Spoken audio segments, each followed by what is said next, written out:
Hi everybody, welcome. My name is Tammy from Homesteading in the City with Tammy.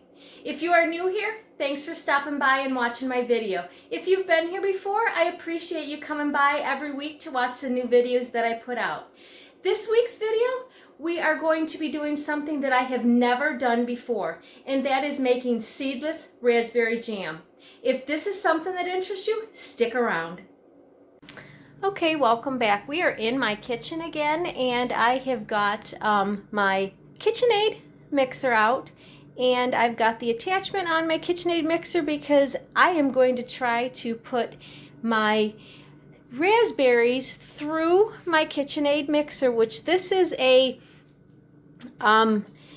vegetable shredder, they call it. You put your fruit in here, and it goes down into the auger, and then once it goes through the auger, it gets pushed through this sieve thing, and I'm hoping that my raspberries will go, the seeds will get stuck in here and get pushed out the end right here so that I can have just pulp in my pot here.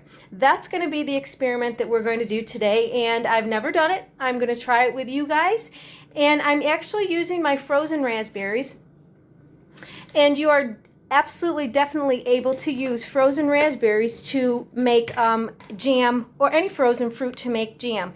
The only thing that you need to make sure is when you are reading the recipe, make sure the recipe you read how it says to prepare the fruit, whether it is whole fruit or prepared fruit.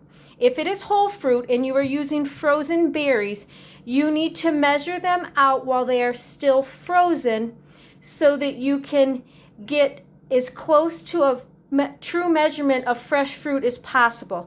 If they are saying a prepared fruit, then you can absolutely wait till it's thawed, because they'll be mushy and it'll be as if you were preparing it for your jam. My recipe said that I needed 8 cups of fresh berries. So when my berries came out of the freezer, I let them thaw a little bit so that I could measure them out, and I measured them out last night and put them in my containers. And this is 8 cups. It doesn't look like 8 cups now. This bowl was full yesterday when I put them in there. But as they mush down, they will probably be closer to 5-6 cups of berries.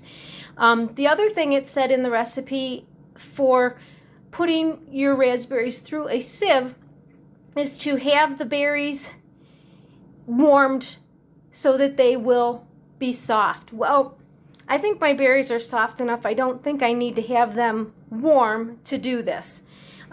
Since they were frozen and they thawed, they're pretty soft. So I'm hoping the seeds will just come right out of them. I think that's why they said for them to be warm, so that it would allow the seeds to come out easier. So now I'm just going to turn my KitchenAid mixer on and put these berries in the top of that and hope for the best. Let's see what we get. Also, with measuring your fruit for your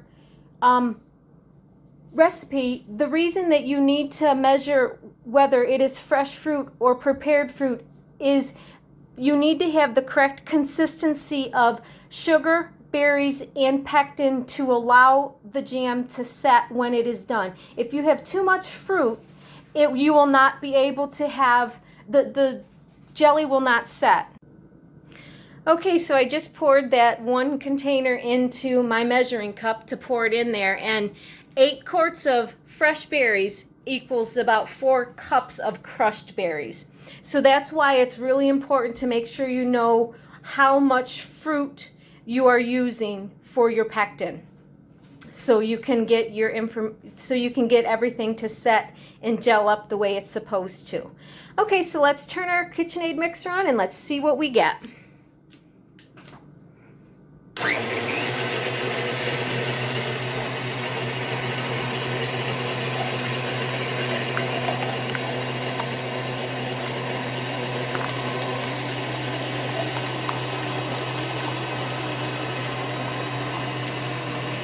Oh, it seems to be getting some pulp out.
Okay, so that is what came out of there. It looks like there's a lot of seeds. I'm going to run that through one more time and see if I can't get even more pulp from those seeds.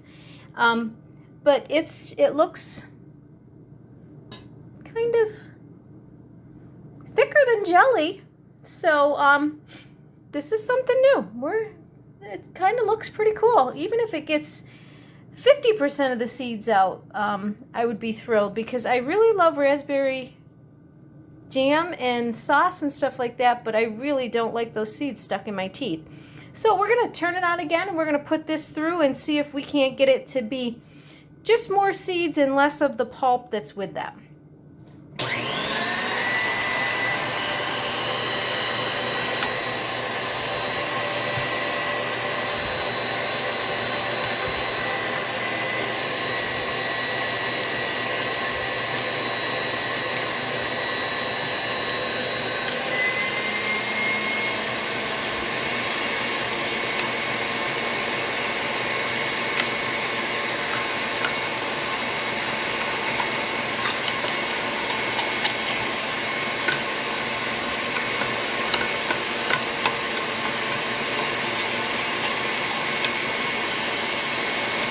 Well, that looked like it worked a little bit more. I barely have, I have probably half a cup of seeds here.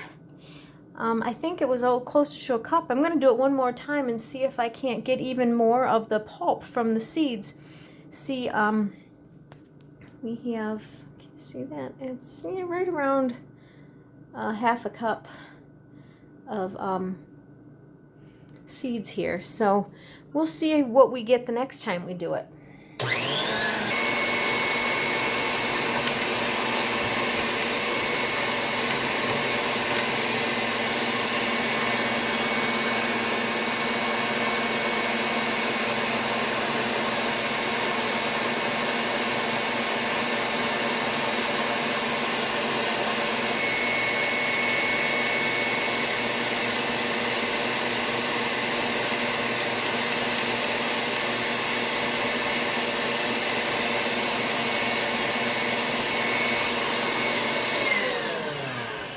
It actually looks pretty good after running it through 2 more times. We probably got maybe a quarter cup of seeds here, so that's pretty good. I'll have to do, so, and that's just all seeds, so that's cool.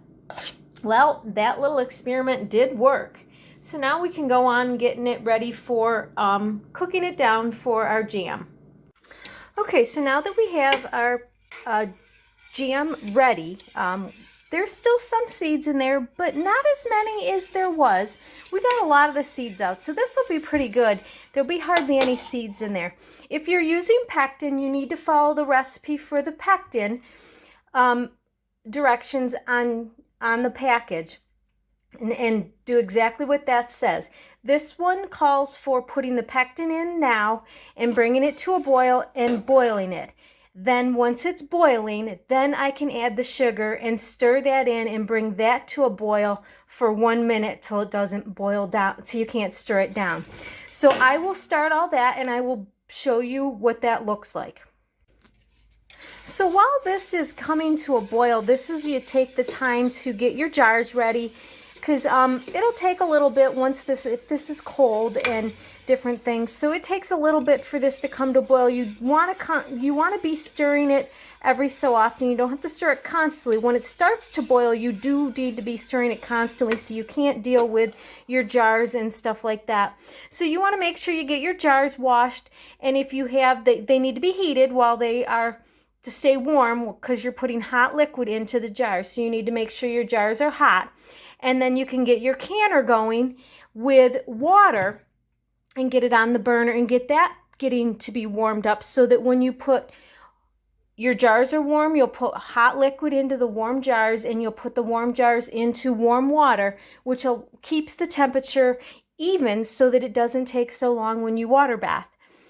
If you take hot liquid and put it into cold jars and then put cold jars into cold water, it has a possibility of cracking your jars, and then you'll have all kinds of issues. So that's one thing you want to do, is while this is heating up, to get your jars ready for processing.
So I can tell it's getting close to boiling because we're getting some foam on the side there, which means that it's going to start to boil. Oh, did you see a couple of things?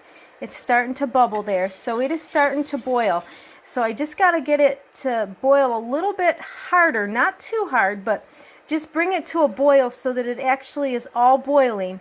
And then I can put my sugar in and stir that in. Now I don't have enough hands to do that, so I'll have to put you guys down, pour the sugar in, and then bring you back and start stirring because I just don't have enough hands to do that. So I'm going to put you down and then wait for this to boil, and then I will be right back. Okay, so when you pour the sugar in, you just start stirring and try to make sure that you can get all the sugar stirred in so that you don't have a clump of sugar on the bottom of your pot. You pour all the sugar in at one time. You don't pour it in a little at a time. You pour it all in at one time. And then once it's stirred in well, it's going to start coming back to a boil. And once it comes to a boil, you only need to let it boil for 1 full minute. But it's got to be a boil that you cannot stir down. So when I'm stirring like this, I can stir down a boil. But you've got to have it to a rolling boil that will not allow you to stir it down. So as you're stirring it, it's still going to be popping up and bubbling. So that's what they mean by when they say a boil that you cannot stir out. So I'm just going to keep stirring here. When I get it to that boil that I cannot stir out, I will turn you guys back on and show you what I'm talking about. Now the other thing is once you're stirring this and it comes to the boil and it's done with, once the it's boiled for a minute and you are done with it, you take it off the heat. And I used to think that I had to be really, really fast with getting this in the jars. You have to be somewhat fast at getting it in the jars. I mean, you can't take all afternoon to do it, but you sure can take a little bit of time. It's not one of those things that you have to pour through right away. I've actually started using where I will take it off the burner and then I'll pour it into my 4-quart measuring cup and I will pour those into my jars. It just makes it a little bit easier, even though I do use a funnel on top of that. But it just makes it easier to pour it instead of having it drip all over the place. It's just one place that it's sitting. So that's usually what I do. But as you can tell, it's getting pretty foamy and under the foam is kind of clear. And it should start boiling here in a little bit. Usually it gets really foamy just before it starts to boil, and then it boils really, really hard. And you know, then it's the time to really stir and make sure that nothing sticks, because that's the time when the gelatin and the sugar are combining and getting the temperature right for it to set. And it'll be liquid for a little bit. And it actually, once you pull it out of your jars, it won't set in your jars. It'll take it could take up to 2 to 3 weeks for it to fully set in your jars to not still be liquid.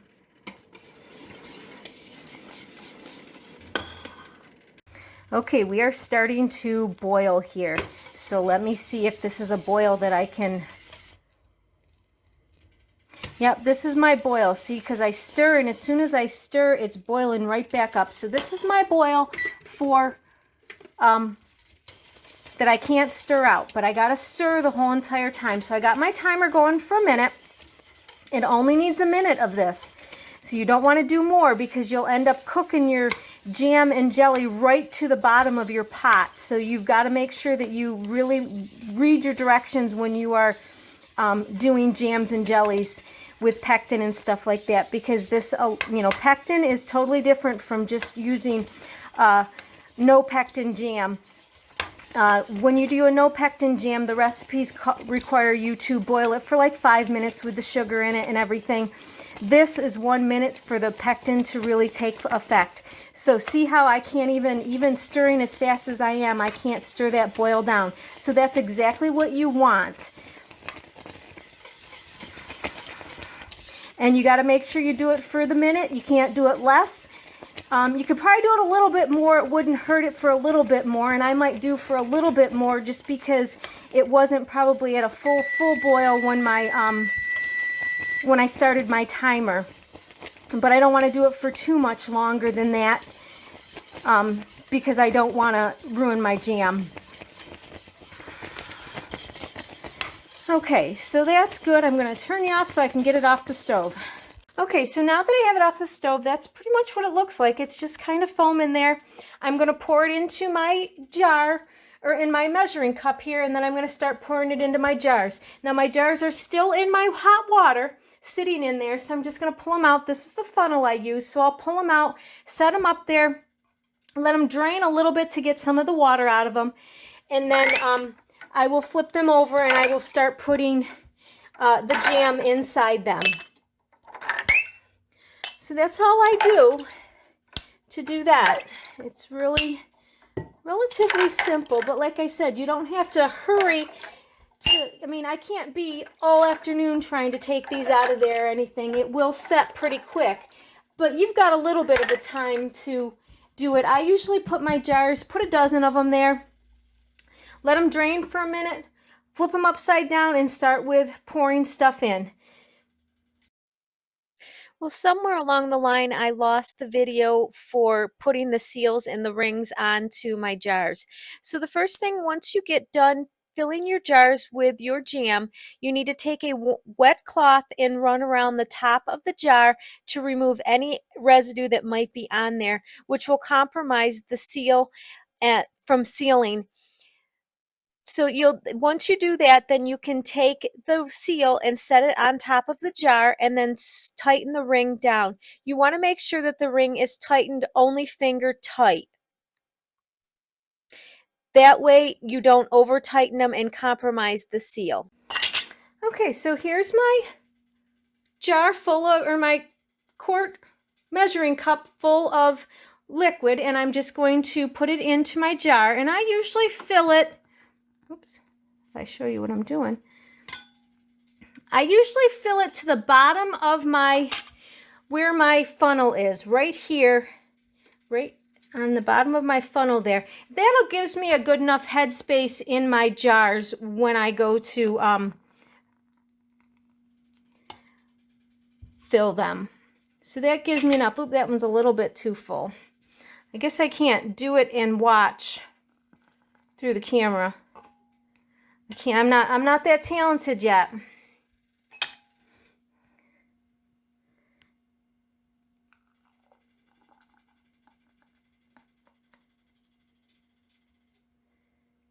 Okay.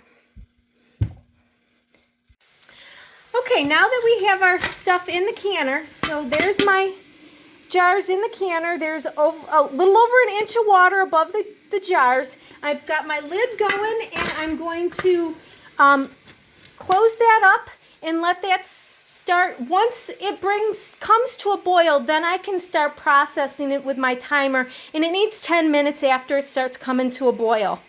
So once it does that and it's done, I will turn the burner off and I will open my lid and just have a crack showing to allow some of the warm air and steam to come out of the out of the canner. And then I will, after 5 minutes, I will take the lid completely off, but still leave my jars inside the canner. for another 5 minutes. Then I will remove them from the canner and put them on my counter so that they can finish processing and cool down. And that's when they start cooling down, that's when they'll start sealing, and you'll hear them start making noise and they'll start popping basically as they seal.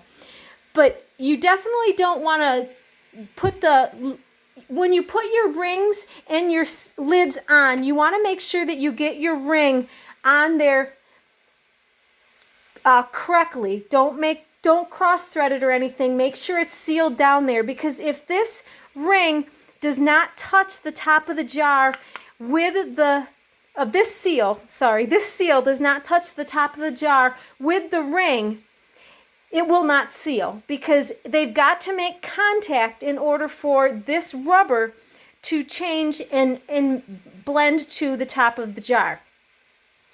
So you just need to make sure that when you're putting them on, I know they're hot, but when you're putting them on, that you make sure that that ring goes on there square and it's not cross-threaded or anything. It's happened to me a couple of times, and I've had some jars that didn't seal because I thought I got it on there square and tight and I didn't. Or these lids are so thick that a lot of times I can't tell if there's one or two, and the one time I had two of them stuck together, which didn't allow my ring to go down tight and compromise the jar, so it did not seal. So you just have to do a lot of extra work. Not a lot of extra work, but just be careful, because it's a lot of time and money and stuff that you're doing this. You want to make sure that it seals and works properly. Now, can you guys hear that? That's how I can tell my pressure canner is, if it's not boiling, it's almost boiling. So I'm going to open it up and see if it actually is boiling. I believe it is. Yep, it's boiling down there. So now I know I can turn my timer on for my 10 minutes. But that's what I can always tell when my burner when it's done, because it'll sound like that. And while that's processing for 10 minutes, if you're like me and don't have a dishwasher, this is the time you get to clean up your mess. But I have noticed when I use my measuring cup and my funnel, I have a lot less spillage on the top of the jar, so it doesn't take as long to clean those off when you have to wipe them down, and it's not as hard. Because when you get sticky jam or anything sticky on those the rings of the jars, you really have to make sure it's clean. And those jars are hot because that liquid was boiling when you put it in there. So that's really hot, and it's hard to hold on to get those clean. So that's I've noticed that really has saved me a lot of time as far as making sure that I wipe down the tops of my jars and everything when I do that. And I will use that measuring cup when I'm just pouring water into my jars for when I can for my vegetables and stuff like that. It's just easier. I cold pack with hot water, and I will just pour the hot water over the jars. Okay, now that the timer's gone off, this is what I do. I open the lid and I let the heat come out so the temperature in the thing comes down a little bit. I do this for about 5 minutes, and then I'll actually take the lid completely off for another 5 minutes. So they'll sit in the warm water for another 10 minutes before I remove them and put them on the counter to finish cooling. So there are all my jars after I'm just letting them cool down a little bit more. I got about a couple more minutes before I will start taking them out of here and putting them over here on the counter. I just want to make sure that the temperature change is not too much to allow the jars to crack. Not that I've had a lot of them crack, but every now and then you get a weak jar or an old jar that, has been through a lot and it just, gives way. Sometimes they'll even crack when they're in the pressure canner, and you'll have a mess inside the pressure canner. So, that's one thing. You just have to check your jars before you start canning with them, just to make sure that they are decent jars and there's no cracks or anything in them. But as you can see, there's still about a ½ inch or an inch of water above my jars, which is what you want when you're done processing them. You want to have water over top of them, because they have to be submerged in water when they are boiling, otherwise they can crack and explode.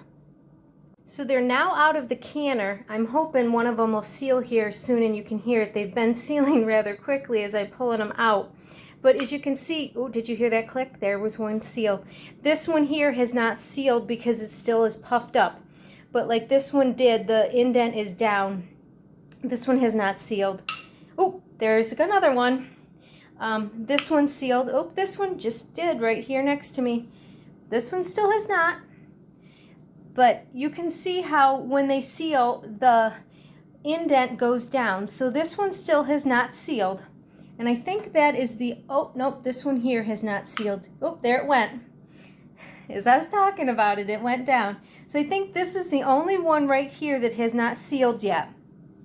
So that's pretty good if that's sealed. Oh, and there it went.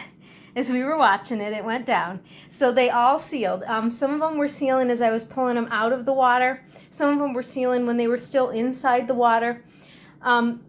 Now, you want to leave these rings on the jars until just before you go to put them away to store them.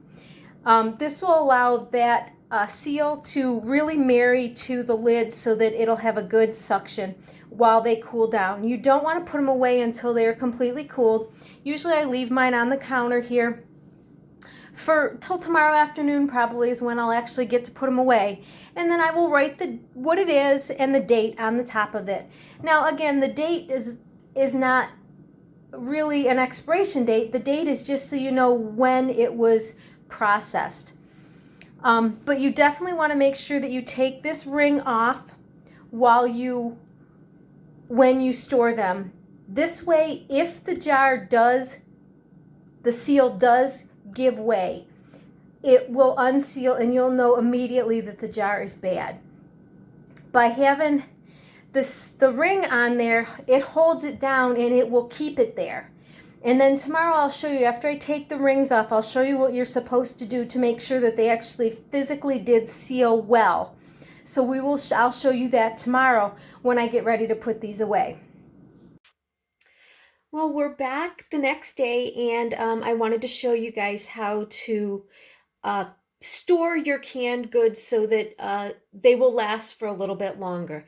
So the first thing you need to do is, of course, as you can see, I labeled them last night after they'd cooled off. You want to make sure that they're actually cold before you label them, because if you label them when they're still hot and they haven't fully sealed, you could possibly give them a false seal where you'll push the button down, it's warm enough, it stays down, but it really doesn't seal. And then the second thing that you need to do is you need to take the rings off the canning jars when you store them. So you take the 2-piece rings off, and then what you're going to do is you're going to pick your jar up by the lid, the seal, and see if it loosens. If it doesn't have a good seal, the weight of the jar will allow it to open up. So that you want to do that to more than one. You want to do it to like 3 or 4 of them. You don't have to do it to every one of them, but you want to do it to 3 or 4 of them just to make sure that they did give a good seal. And then you would just stack them in a cool, dark place so that they will stay fresher longer. I usually just put them back in the box that the jars would come in. I save these boxes and then I just store them on my shelves in the basement in these boxes. That way I can easily get to them. This is also the time, if any of your jars feel sticky where some of the jam might have come out around them, this is the time when you would take it and wipe them all off so that you don't get mold on the outside of the jar when they store. But as you can see, it looks like mine are pretty much set. They're not moving. The jelly is pretty firm inside there. So they're not going anywhere. But yeah, this is when you would want to actually clean them up so that when you put them downstairs or wherever you're going to store them, but if you store them in the basement, you know, even upstairs, you just don't want the mold to be on the outside of the jar. It just doesn't look appetizing. There's nothing wrong with what's in the jar as long as it's sealed. It just doesn't look good to have the mold growing around it because of residue of food or something that's on the outside of your jar.